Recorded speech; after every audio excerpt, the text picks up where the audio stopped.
భగవంతుడు సర్వుల యందు ఉంటున్నాడు. God is present in all. మీరందరూ కూడాను భగవత్ స్వరూపులే. You are all the embodiments of divine. సహస్ర శీర్ష పురుష సహస్రాక్ష సహస్రపాత్ అన్ని శిరస్సులు కూడాను దైవ స్వరూపాలే. All heads are divine. ఇలాంటి ఆనంద స్వరూపులైన మిమ్మల్ని మీరు మర్చిపోయి దైవత్వం అని ఎక్కడ నీవు ప్రాకులాడతావు? You are infinite, you are divine, but you forget that. కనుక నిన్ను నీవు గుర్తించుకో. Know yourself. నీ సత్యాన్ని నీవు గుర్తించుకో. Know your truth. నీ ఆనందాన్ని నీవు అనుభవించుకో. Experience the latent bliss in you. ఇతరులకు నీవు అపకారం చేయకుండా ఉపకారం చేయి. Don't hurt anybody, help everyone. అది ఏ మానవుని యందు ప్రధానమైనటువంటి యొక్క సేవ. That is the main service that we should render. ప్రతి వ్యక్తి కూడాను ఏ వ్యక్తి అయినా కూడాను ఎవరైనా బాధిస్తే నీవు భగవంతుడిని బాధించినట్టే అవుతుంది. If you harm anybody, it amounts to harming God. బైబిల్లో సెయింట్ పాల్ ఉండేటువంటి వాడు. In Bible you come across saint John ఉండేటువంటి వాడు. Saint John. సెయింట్ జాన్ అనేటువంటి వాడు అంతా భగవంతుని యొక్క తత్వమే అని విశ్వసించాడు. Saint John considered everything divine. కానీ అందరూ మనం సోదరులమే అని భావించాడు. He considered everyone as his brothers. ఒక సోదరుని ఒకనాడు చాలా కఠినంగా పనిష్మెంట్ చేశాడు. He punished one of his brothers. ఆనాడు రాత్రి జీసస్ స్వప్నంలో వచ్చాడు. That night Jesus appeared in the dream. పిచ్చివాడా, Madcap. వాడెవడో పరాయి వాడని నీవు భావించి నన్ను నీవు బాధ పెడుతున్నావా? You consider that person different from you and you are punishing me actually. కాబట్టి సర్వుల హృదయం నందు ఉంటున్నటువంటిది భగవంతుడే. Same God dwells in A everyone's హృదయానికి heart. మనం బాధ పెట్టినా భగవంతునికి బాధ పెట్టినట్టే. If you hurt anybody, it amounts to A hurting the దేహాన్ని divine. మనం పనిష్మెంట్ చేసినప్పటికీ భగవంతుని పనిష్మెంట్ చేసినట్టే. You may punish anyone, it amounts to punishing God. ఆ ఏకత్వం అనేటువంటి భావాన్ని మనం అభివృద్ధి పరచుకోవడానికి మొట్టమొదట మనము ప్రేమతో మనము భగవంతుని ప్రార్థించాలి. We should understand this spirit of oneness and pray to God later.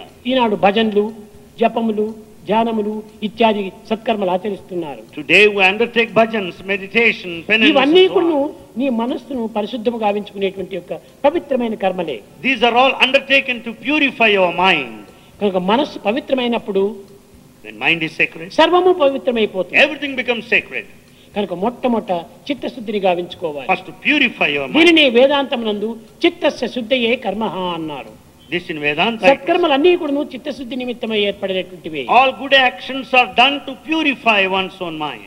కనుక ప్రతి మానవుడు కూడాను Everyone పవిత్రమైన ప్రేమను అభివృద్ధి పరచుకోవాలి. should develop the sacred love more and ప్రేమకు more. మించినటువంటి ప్రాణం మరొకటి లేదు. There's nothing beyond love. ప్రాణమే ప్రేమ, ప్రేమనే ప్రాణము. Life is love, love is life.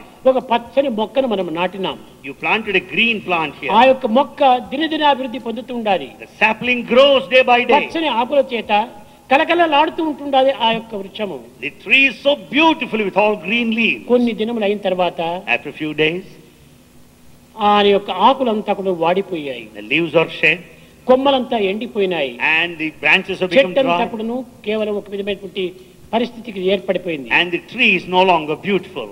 చూచారు, People ఎంతో ప్రేమతో పెంచినటువంటి ఈ మొక్క, in fact they read the ఎంతో tree ప్రేమతో పోషించినటువంటి ఈ యొక్క చెట్టు with all love they ఈ గతి nurtured. పట్టిపాయని అని నిర్దాక్షిణ్యంగా ఆ చెట్టును పెరిగి పారవేశారు. Without any mercy they have cut off the tree. ఎంతవరకు దాన్ని నువ్వు ప్రేమించావు? How long you అది love it? పచ్చగా ఉండినంత వరకు, So long ప్రాణంగా ఉండినంత వరకు దానిని ప్రేమించావు. so long the tree is green and full of life, అందులో you loved పచ్చదనం it. అనేటువంటి ప్రేమ పోయేటప్పటికి దాన్ని నిర్దాక్షిణ్యంగా తీసి పారవేశావు. The moment is no longer green, you just cut it off. కాబట్టి ఆ ప్రేమ ఏమిటి? What is ఈ that love? ప్రాణం ఏమిటి? What is that love? And ఈ what is that? పచ్చదనమైనటువంటి ప్రాణం ఈ చెట్టులో లేకపోవడం చేతనే నిర్దాక్షిణ్యంగా ఈ చెట్టును పరికివేశావు. Because the tree doesn't carry the life of that green color, you just have cut it off. యువతి యువకులారా, Young men and women, నిప్పు లోపల దహన శక్తి ఎంత ప్రధానమో, the fire has got this quality of burning. ఐసుగడ్డలో చల్లదనం ఎంత ప్రధానమో, Ice is cold, very important quality. మానవుని యందు ప్రేమ అంత ప్రధానం. Love is very important in manhood. అగ్నిలో దహన శక్తి లేకపోతే అది బొగ్గు అవుతుంది కానీ అగ్ని కాదు. If fire doesn't carry with it the burning capacity, it is cold but not the fire. అదే విధంగానే చల్లదనమే లేకపోతే అది మంచుగడ్డ కాదు, The ice ఏదో is, మట్టిగడ్డ.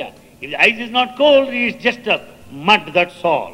అదే విధంగా మానవుని యందు ప్రేమనే లేకపోతే ఇది నిర్జీవమైనటువంటి దేహమే కానీ మానవత్వం కానేరదు. Similarly, when there is no love in human heart, it is lifeless, that's all. కాబట్టి మానవునకు ప్రాణం అంటే ఏమిటి? ప్రేమనే ప్రాణము. What is the life for a human being? It is love. ఈ ప్రేమతత్వాన్ని మనం చక్కగా గుర్తించాలి. We should recognize the nature of Prema love. లేని మానవుడు కేవలం నిర్జీవమైన జీవిదే. Human being without love selfless. అయితే ఆ ప్రేమను అనేక మార్గంలో దీన్ని ప్రవేశపెడుతున్నాం. But this love is diverted in varied ways. కానీ ప్రేమ ఒక్కటే.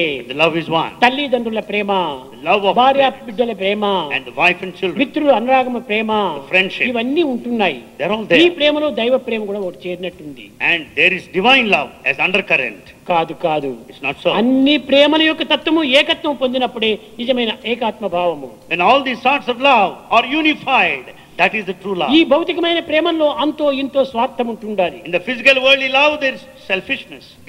కానీ భగవత్ ప్రేమలో స్వార్థరహితమైన ప్రేమ. But the divine love is selfless. ఒక్కొక్కటి ఒక్కొక్క దారం థ్రెడ్ వంటిది. Each one is like Thread. a thread. కానీ అన్ని కూడా చాలా బలహీనమైనటువంటివి. But all threads are weak. భార్యా పిల్లలు ఉండినంత వరకు ప్రేమిస్తావు. You love them so long you have wife తదుపరి and ఎవరికి children. ఎవరి సంబంధము? Later, what is the relationship? కాదు కాదు, Nothing doing. దైవ ప్రేమ శాశ్వతమైనటువంటిది, The love of God is permanent. నిత్యమైనటువంటిది, It is eternal. నిర్మలమైనటువంటిది, It is pure. It is నిస్వార్థమైనటువంటిది. selfless. కనుకని దీన్ని మనం పోవాలంటే ఈ భౌతికమైనటువంటి గుణాలను మనం విసర్జించాలి. Therefore, we should give up the worldly thoughts and feelings. What is the way to immortality? What is the way to immortality? What is the way to immortality? Removal of immoralities is the only way to immortality. Removal of immorality is the only way to immortality. కనుకనే మనలో ఉండినటువంటి ఈ కామ క్రోధ లోప మోహం వచ్చి ఇవన్నీ కూడా మనం నిర్మూలన చేసినప్పుడే ఇది పవిత్రమైనటువంటి గమ్యంగా చేరుతుంది. Therefore, we should remove all the weaknesses of like lust, greed, and ఇవన్నీ anger. బలహీనతలే. They are signs of your weakness. నిజమైన బలము దైవ బలమే బలము. The true strength is the ఈ strength of లౌకిక God. బలములన్నీ కూడా దుర్బలములే. The rest of the strength you consider మధ్యలో is వచ్చినాయి, weakness. మధ్యలో పోతున్నాయి. They have come in between and leave you. దీనిని శాశ్వతంగా నీవు భావించకూడదు. You never can. समस्त